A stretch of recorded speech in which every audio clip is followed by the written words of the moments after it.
Hi, everyone. Thank you to my Zoom course. My name is Meredith Wright, and I'm doing this course for my graduate program about interactive design. I've chosen a topic in history to teach a history course. So let me share my screen and we'll get started.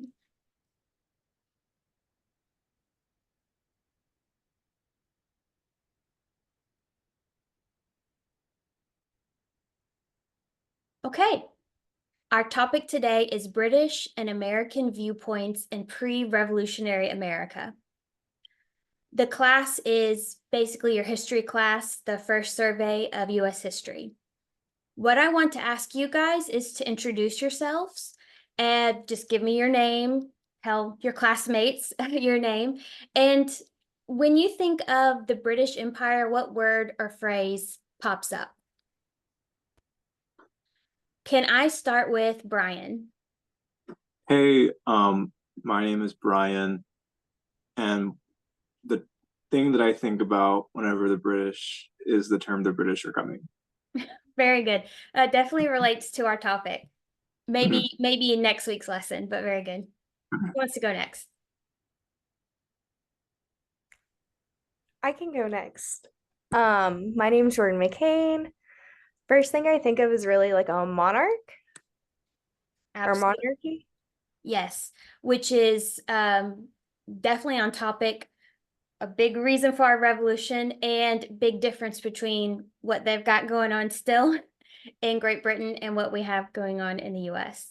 Cam, you are muted. Do you want to unmute and introduce?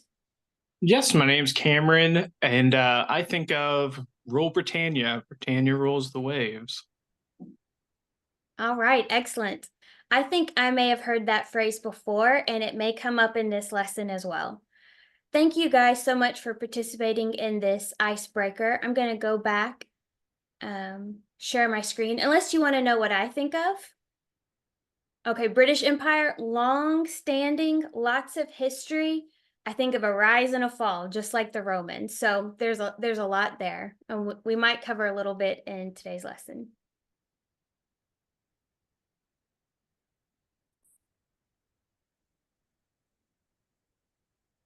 All right.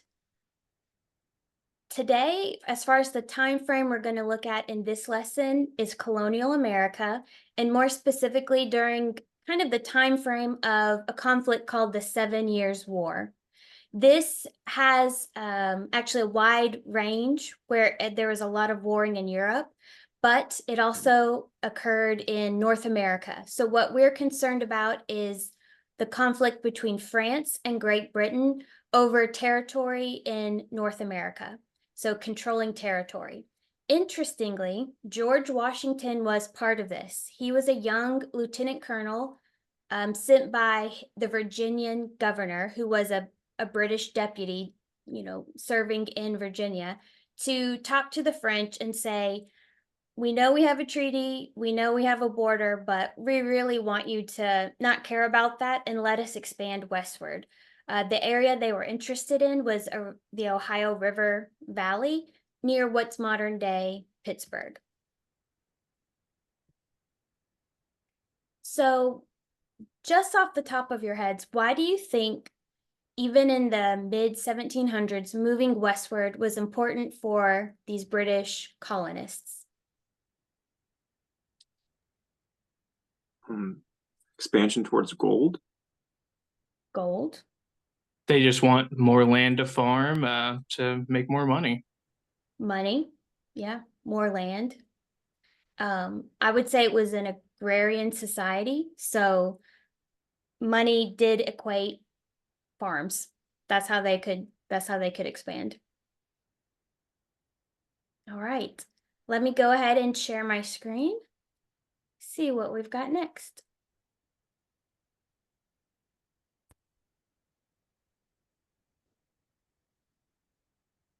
All right, to give us a little background and a different point of view, I have two snippets from a podcast called The Rest is History. This is a generalist history podcast by two British historians. And when they wanted to do their short series on the American Revolution, they did not call up an American historian, they called up a British historian. So we've got 3 British people giving their point of view. When I initially listened to it, I was like, huh, didn't think of it that way, but hopefully it's enlightening for us. So let me grab that clip.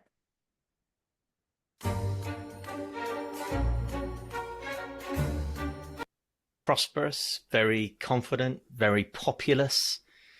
The Royal Navy calculated that the population of the colonies were 2 inches taller than the population of England. And that tells you a lot, doesn't it, in the 1750s and 1760s. About 1.5 million people lived in the colonies, the 13 colonies that were to go on to rebel. And they were used to self-government in practice. And this is obviously really important in terms of the story that we're going to tell. They had different kinds of charters. Some were royal colonies, some were established in different ways, but in one way or another they all had forms of representative government. And because property was much more easily accessible, they all had property qualifications, a property franchise, just as was the case in Great Britain. But in practice this meant that a much wider number of people could vote and participate in government. In New England, they had this very strongly entrenched tradition of town meetings. And so there was this really active participation in the formulation of policy and the running of local affairs. And so London seemed a very long way away. In another sense, London seemed closer perhaps than the other colonies. It was much easier to get from Boston to London than it was from Boston to Charlestown in South Carolina. There was a post road from Boston to New York, but it was a trial to get from Boston to Philadelphia. So there wasn't much intercolonial interaction. But nevertheless, they were separate from the mother country in terms of practical governance. That didn't mean they felt separate, though. They were patriotic Englishmen, and they said that repeatedly right up until the breach in 1776. Okay, first question. Could you hear that podcast clip? Yes. Yeah. Good, it worked as intended. So what are your takeaways? The first, I think I cut off a few words, but they said they were given an overview of how the colonists lived right in the decades leading up to the Revolutionary War. They basically said they had it good. The British thought, wow, our colonists are great. What other takeaways did you get from that short clip? I think what they said is that there wasn't really much interaction between the colonies themselves. If I would recall correctly? Yeah, that's correct. So the infrastructure was not set up to necessarily unite the colonies. The infrastructure was set one way, which was across the Atlantic back to Great Britain, because Great Britain is where they sold most of their goods and got the goods that they couldn't create for themselves. That's where their governors came from and important decisions came from. So yeah, you can kind of get this picture that's more fragmented in the actual landmass and that the connection is far away. What other takeaways might you have gotten? Cameron, unmute yourself. No, I mean, that was the biggest one for me, was thinking that, yeah, each colony is not set up to interact with the other colonies. They're all set up to interact with London, and that they're all used to their own kind of self-government, and that kind of is what brought them all together. Right. So the idea of self-government, that will probably come up again, but that is a defining feature. I'm going to go back go share my screen again and share another short clip.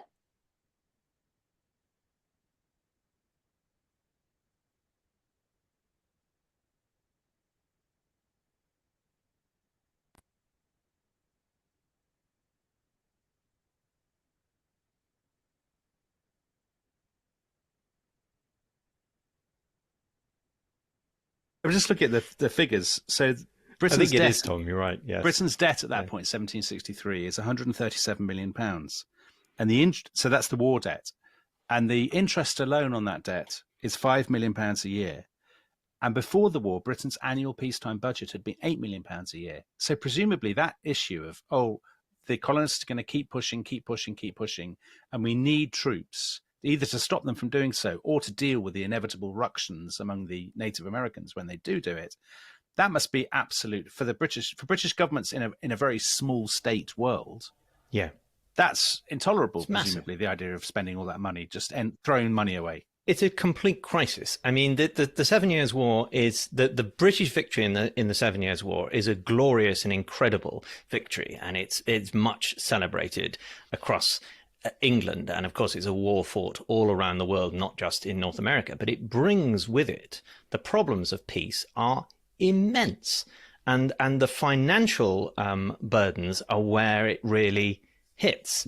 The difficulties of maintaining. Of course, we haven't even got into the question of Quebec as well, and the Catholic French population in Quebec, which has now become part of the British Empire, and the question of how the British government tries to bring those people into the British Empire as well is also part of the story. So the poor administrators in Whitehall having to deal with this problem, and the new government that comes in after the end of the 7 Years' War has a huge set of difficulties. And they're not looking at this, of course, from the perspective of the 13 colonies. I mean, they don't know what's going to happen over the next 20 years. None of them have ever been there. Americans visit. Ben Franklin's always coming over and dispensing his wisdom, practicing wisdom. But they're trying to run this huge, complex world empire with a very shaky tax base. The British people are hugely taxed, the most taxed in Europe.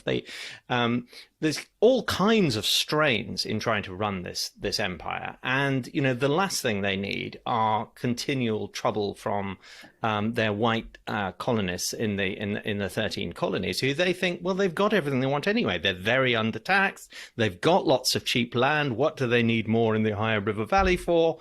And that's an entirely understandable set of assumptions, I think, viewed from Whitehall in 1760.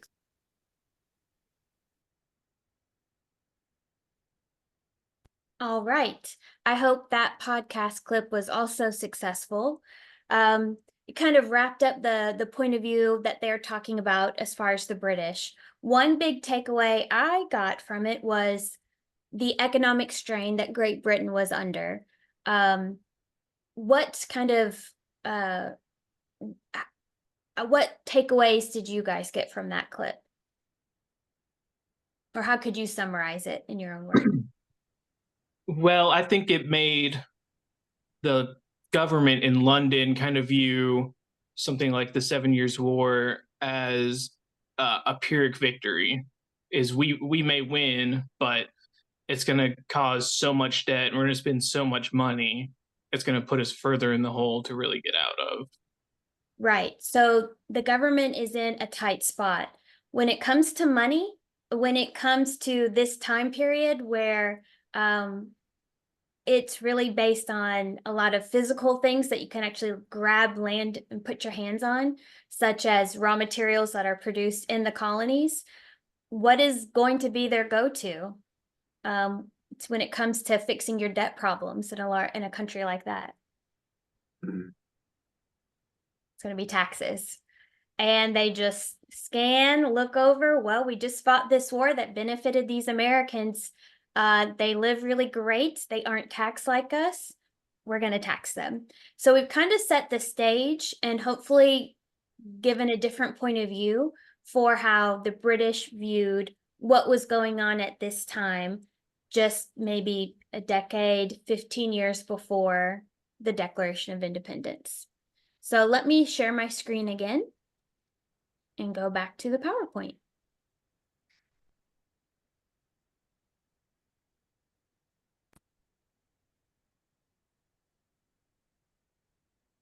All right. This is a riveting screen that reminds me to actually share a different screen. We're going to kind of do a visual or a virtual tour of the Museum of the American Revolution. And so let me go to a different screen real fast.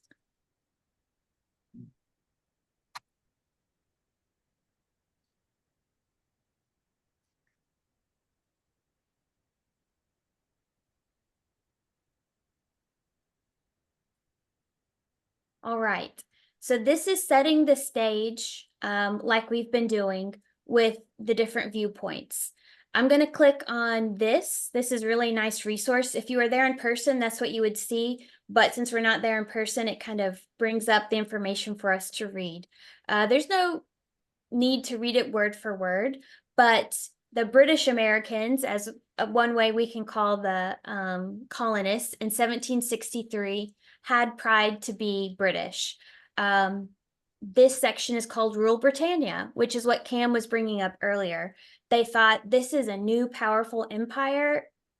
There hasn't been anything like this since Rome. The British Americans thought, I'm there, I'm part of it. I like the power, I like all the benefits. They were all in.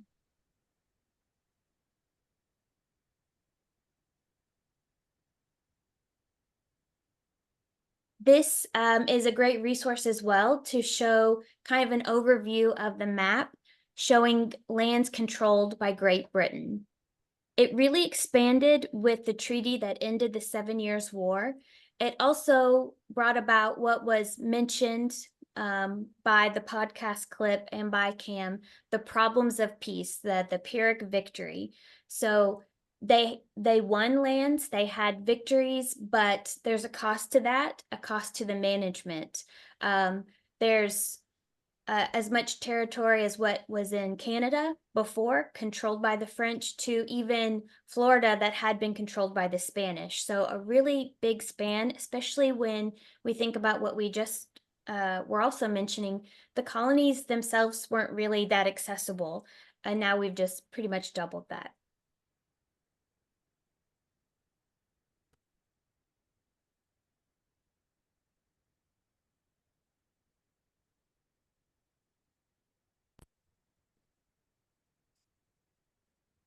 All right, this is understanding governing bodies. This is something that Jordan brought up. When we think of Great Britain, we think of the monarchy, which at this time is a king. The ruling structure in Great Britain has a king. It also has two houses of parliament, Lords and Commons. They do have a sense of a constitution, which was different from what was later created in the US or in America. It's an unwritten constitution. It's important to note, though, at this time, the king was not just a figurehead. He was still an important part of policy making, and he was looked upon favorably at this time. He was viewed as a protector of British liberties. The governing structure of the colonies, though, really relied on self-governance. They would create their own local assemblies. They didn't have any direct voting for any British representatives. Any voting they did would be for their local assemblies. And the local assemblies would kind of govern together with maybe a royal British appointee, such as a governor. The other important thing is if there were going to be taxes, usually they were created right there in the local assembly for their small area. So they kind of were in control of the taxes that needed to be gathered for their immediate needs. When we look at the challenges of the administration of the British over the colonies, just one, the distance. It could be weeks or months to send messages back and forth between the colonies and London. Not everyone in the colonies had the same status. Native Americans and people of African or descent would sometimes be considered British subjects, at other times foreigners or property, just based on the goals of the British at that time. And like I was saying before, there's such a wide sweep of territory that created a lot of issues. So taking this in mind, what do you think would have been reasonable to expect as far as bureaucracy or administration from London? Is it reasonable or unreasonable to think that the level of bureaucracy was too strong or too high, or something that was a problem in this time? I'm not sure if it was a level of too much or too little. I think it was something that their technology couldn't solve, which was the time. So the more difficult because, you know, like you said, it takes weeks or months for a message to be sent to London. I can see how that can cause a lot of frustration because a lot can change during that. If you're not in control of change, you want to tighten policy. So I can see how that can be sort of Right. managed. So like policy, there maybe in London, they would be like, oh, we got to get this under control. They would tighten policy. And then maybe at the local assembly at where you lived in maybe Virginia, you'd be like, we can't wait on them. We have to make the decisions. And so when there's that length of time, there's kind of a divergence of decision making and ultimately governance. Kim, did you have anything to add? I mean, I think that covers it pretty much. It's sort of a benign neglect from London's point of view of how they're governing the colonies. I mean, there is that time and distance, you know, it's hard to communicate something, but you know, for them, they feel like the colonists are basically free to do whatever they want, and they're not being taxed as much as, say, the actual British citizens in Great Britain. So they might think, well, if we need something, we can just add it on to them, and it's not a big deal. Right. Yeah, good point of view. Thank you for sharing. So I'm going to go back to the PowerPoint, share my screen there, and we'll tackle a little bit of a case study.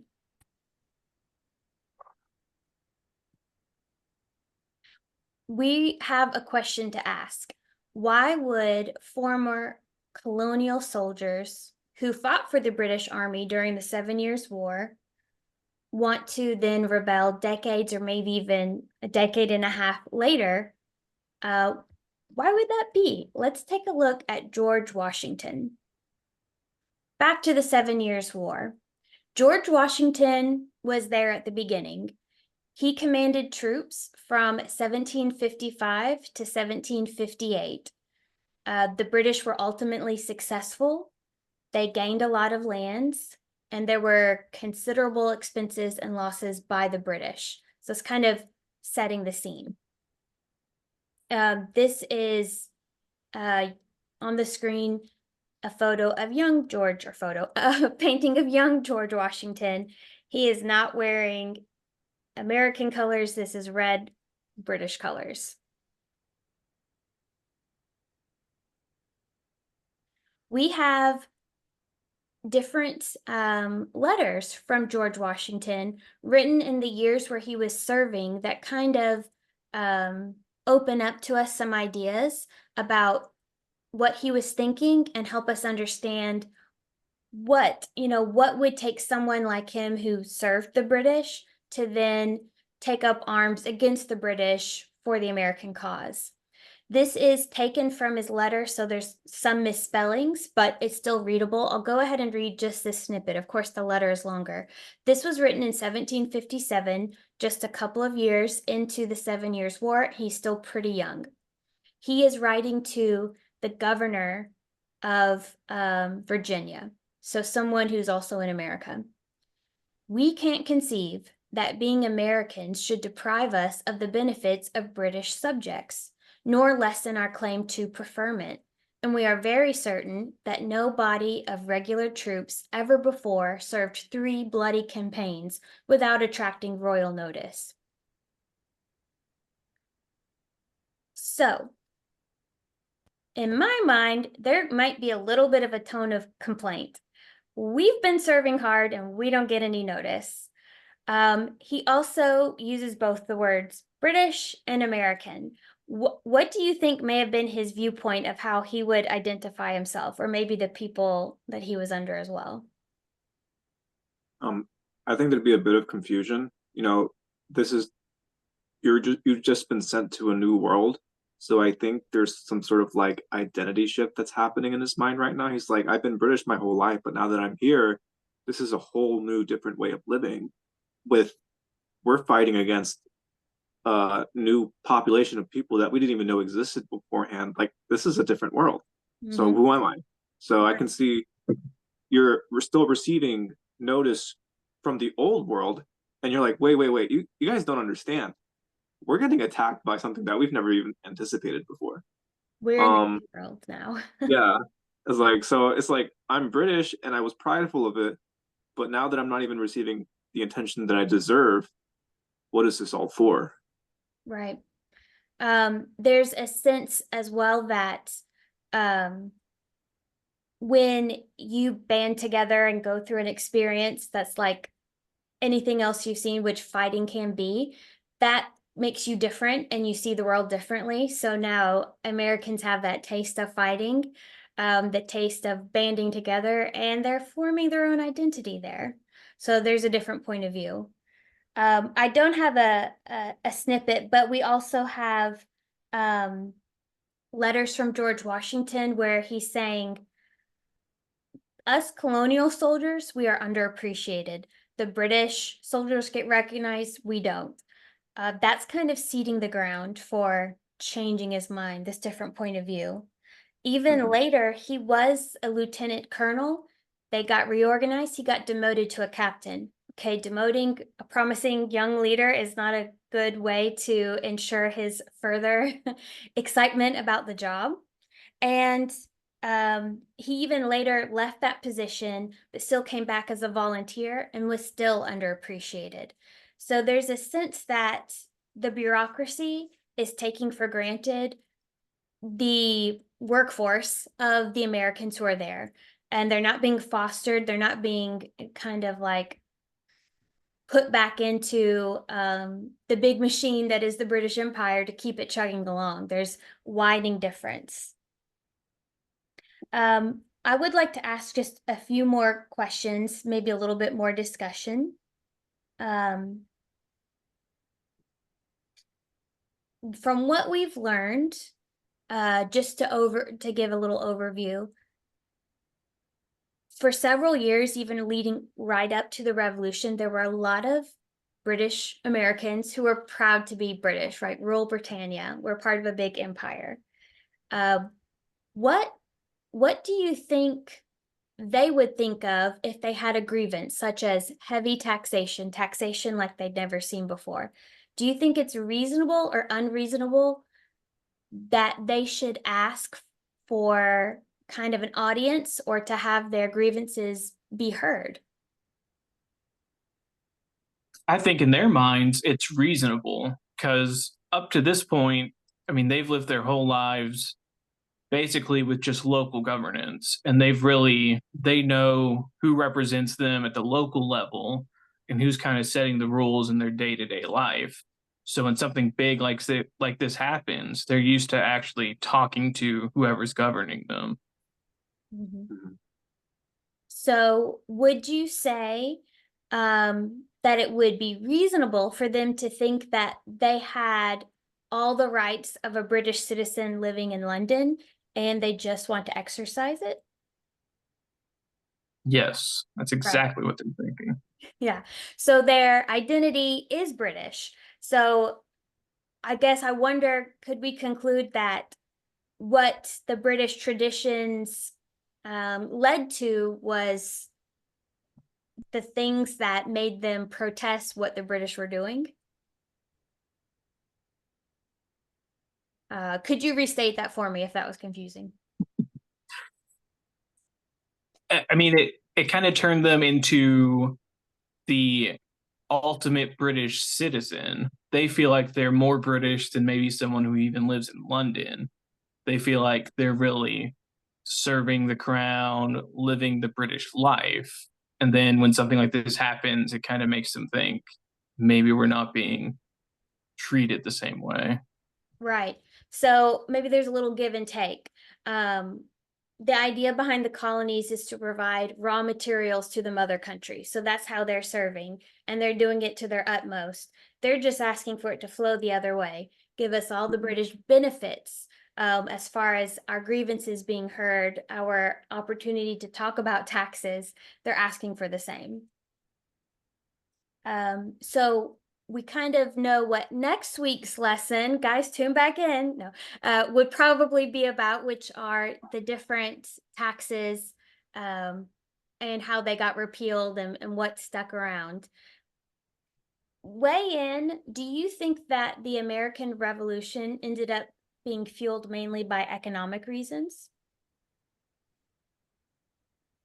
Partly so, but again, I think it has to do with the bureaucracy and the opportunity to change while the bigger power can't really see. You know, they don't have the technology we have now. We don't have instant communication. There are no cameras. So while all these extra taxes were imposed on these people, they're already thinking, you know, and like, how is this power that's away from us telling us what to do when we've been relying locally for so long? I can see how it can be frustrating that all the bad's coming from afar and it was time to break away. Mm-hmm. Absolutely. Yeah. I think it's definitely a factor. I don't know if I would say that I agree with you, Brian, that economic reasons was the only factor, but it definitely can light a fire under people when their way of life, their ability to support their families, their immediate future, economic future is impacted. They're gonna take a stand on that. And so it's something that could probably fuel it. So does anyone have any other questions about the topic and information that we covered today? Nope. All right. Well, check your email. I will have sent you the chapters to read for next week. Thank you so much for participating in my graduate course interactive design project. I appreciate your input. I think we covered a lot of ground and we're able to have some good discussions and back and forth. I'll go ahead and end the recording. You guys can just stick around for one more second.